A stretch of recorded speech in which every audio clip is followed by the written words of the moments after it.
L-elezzjonijiet tal-Kunsilli Lokali tal-2015 se jsiru kif ppjanat, filwaqt li l-elezzjonijiet li kellhom isiru fl-2017 se jiċċaqalqu b'sentejn għall-2019.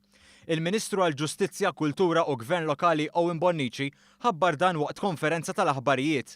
Huwa spjega kif l-elezzjonijiet tal-2019 se jsiru għall-Kunsilli Lokali kollha ta' Malta u minn dakinhar jibdew isiru kull 5 snin flimkien mal-elezzjoni tal-Parlament Ewropew. Dan wasal biqbil bejn il-partijiet interessati waqt li sar proċess ta' konsultazzjoni. Għamilna d-domanda, jaqbel li jisiru elezzjonijiet fl-2017 biex imbagħad jerġgħu jsiru sentejn wara l-istess elezzjonijiet, u r-risposta li ħadna kien li jkun aħjar jekk daw jiġu posposti għal-2019. Fost id-domandi l-oħra li saru waqt l-istess proċess kien hemm jekk hemmx qbil li l-elezzjonijiet tal-Kunsilli Lokali jsiru kull 5 snin u jekk għandhomx isiru weħedhom jew ma' elezzjoni oħra.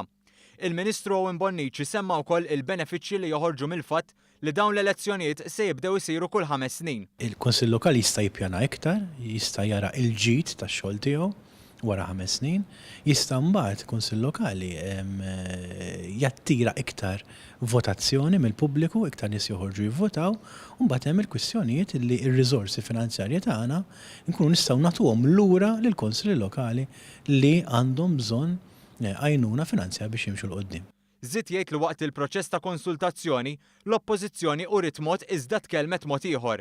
Iva, d-diskussjonijiet interni kienu pożittivi immens.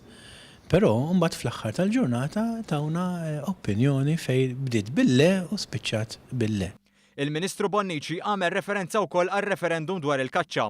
Qal li jekk il-Qorti Kostituzzjonali tiddeċiedi favur ir-referendum, dan se jsir fl-istess data tal-elezzjonijiet tal-Kunsilli Lokali tal-2015. Data li trid tkun stabbilita wara li l-Qorti tieħu d-deċiżjoni.